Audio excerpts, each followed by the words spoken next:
അപ്പോൾ വലിയ കാഹളത്തോടും ശക്തിയോടും മഹത്വത്തോടും കൂടെ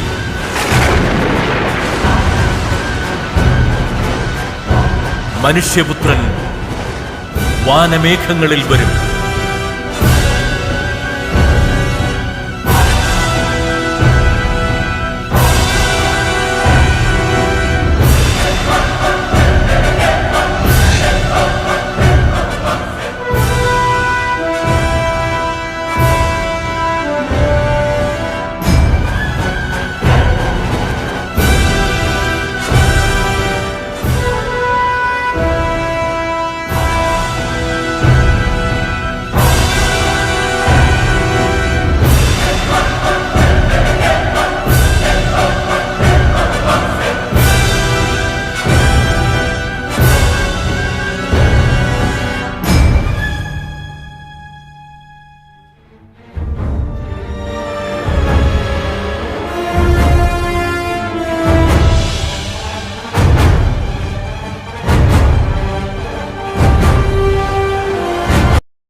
ആകാശത്തിന്റെ ഒരറ്റം മുതൽ മറ്റേ അറ്റം വരെ 4 ദിക്കുകളിലേക്കും അവൻ തന്റെ ദൂതന്മാരെ അയച്ച് കല്ലറകൾ തുറക്കും.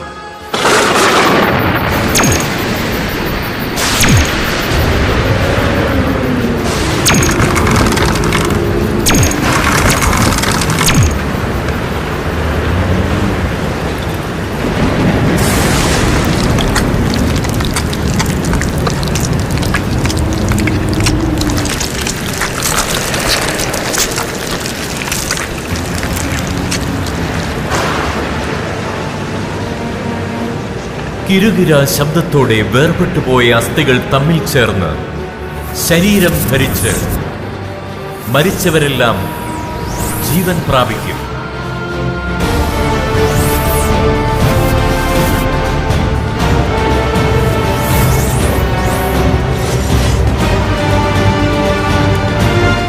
നല്ലതോ ചീത്തയോ ആയ ഏത് നിഗൂഢ പ്രവൃത്തിയും ദൈവത്തിന്റെ നീതിപീഠത്തിനു മുൻപിൽ വെളിപ്പെടും.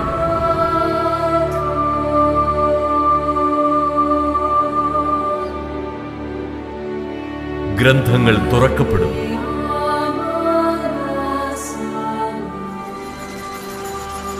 ചെറിയവരും വലിയവരും ഒരുപോലെ യേശുക്രിസ്തുവിന്റെ സിംഹാസനത്തിന് മുൻപിൽ നിൽക്കേണ്ടി വരും.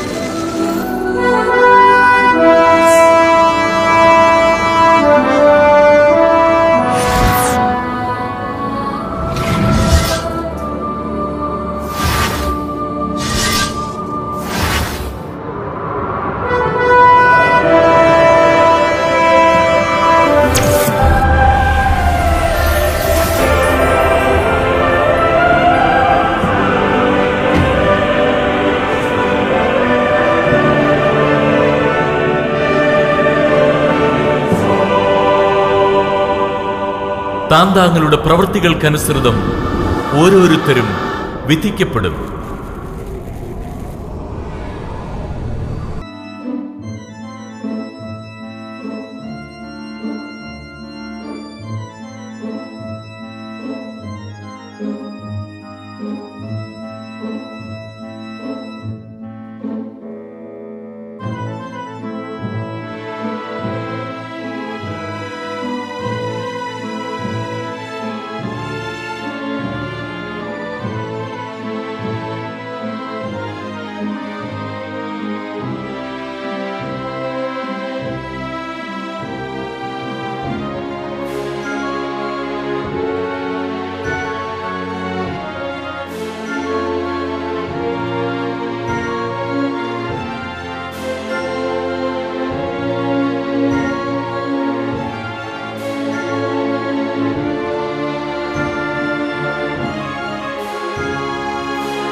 പേരെഴുതപ്പെടാത്തവരെല്ലാം പുഴുക്കൾ ചാകാത്തതും അഗ്നി ശമിക്കാത്തതുമായ നരകാഗ്നിയിലേക്ക് വലിച്ചെറിയപ്പെടും.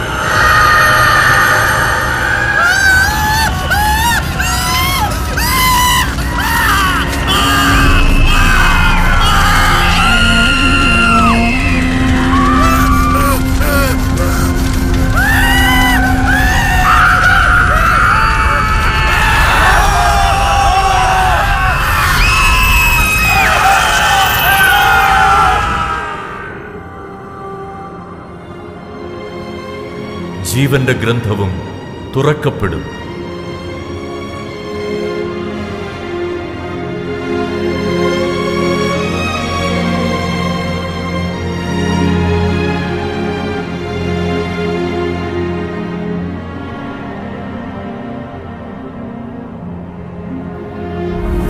ജീവിതത്തിൽ തകർന്നുപോയവർക്ക് താങ്ങാവുകയും അനേകരിൽ യേശുവിനെ പകർന്നു കൊടുക്കുകയും ചെയ്ത ഒരുവൻ.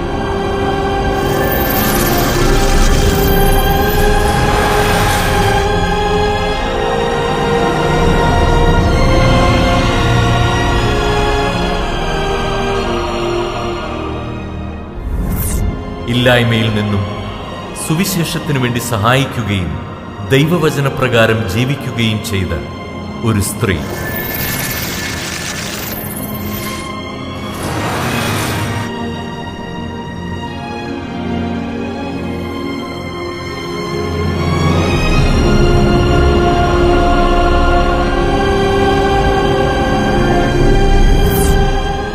അഗതികളെ പരിചരിക്കുകയും ദൈവവചനമനുസരിച്ച് ജീവിക്കുകയും ചെയ്ത ഒരു മനുഷ്യൻ.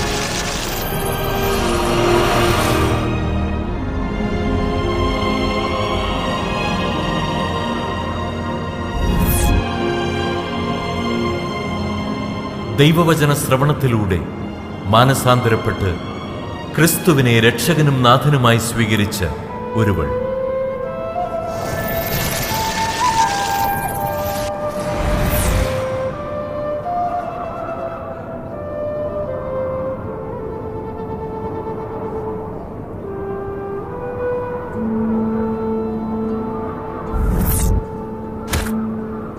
ദൈവവചനത്തിനു വേണ്ടി സ്വന്തം ജീവൻ പോലും നഷ്ടപ്പെടുത്തുവാൻ തയ്യാറായ ഒരു മനുഷ്യൻ. ശരീരത്തിലായിരിക്കുമ്പോൾ വചനമനുസരിച്ച് ജീവിച്ചവരുടെ ശരീരങ്ങളെ മഹത്വമുള്ള സ്വർഗീയ ശരീരങ്ങളായി രൂപാന്തരപ്പെടുത്തി നിത്യകൂടാരങ്ങളിലേക്ക് എടുക്കപ്പെടും.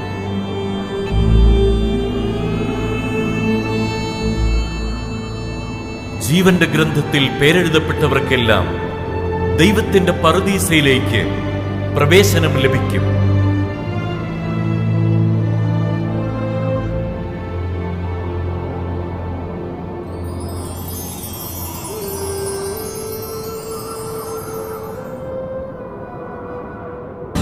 പഴയതെല്ലാം കടന്നുപോയി.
ഇനിമേൽ ദുഃഖമോ വേദനയോ കരച്ചിലോ മുറവിളിയോ ഉണ്ടാവുകയില്ല.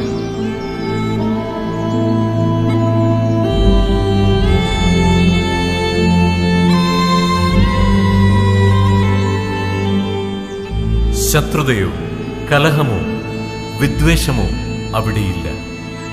സന്തോഷവും സമാധാനവും ആനന്ദവുമാണവിടെ.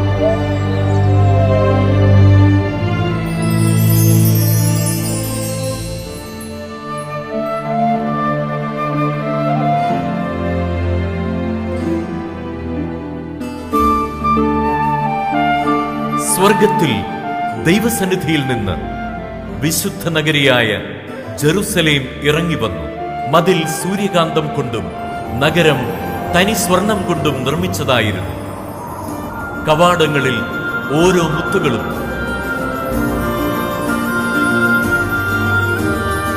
ഇസ്രായേൽ ഗോത്രങ്ങളുടെയും അപ്പസ്തോലന്മാരുടെയും പേരുകളും എഴുതപ്പെട്ടിരുന്നു.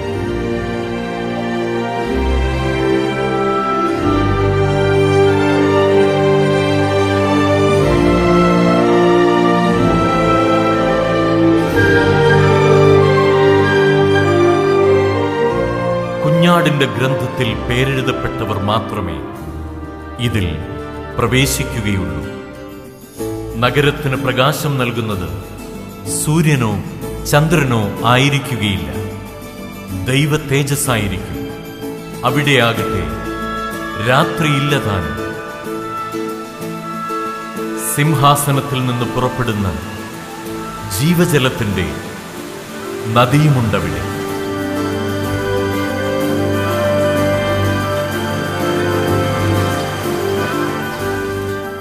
ദൈവത്താൽ തിരഞ്ഞെടുക്കപ്പെട്ടവർക്കെല്ലാം അവിടെ പ്രതിഫലവുമുണ്ട്.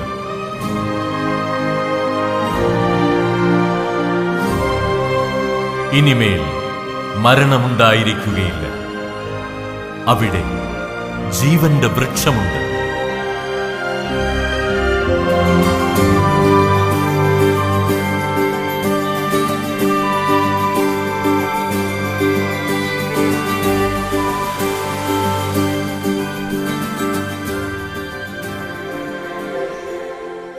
യേശുവാകുന്നു വഴിയും സത്യവും ജീവനും. മരണത്തിൽ നിന്നും മനുഷ്യരെ ഉയർപ്പിച്ച് നിത്യജീവൻ നൽകാൻ യേശുക്രിസ്തു വീണ്ടും വരുമെന്ന യാഥാർത്ഥ്യം നിങ്ങൾ മറക്കരുതേ.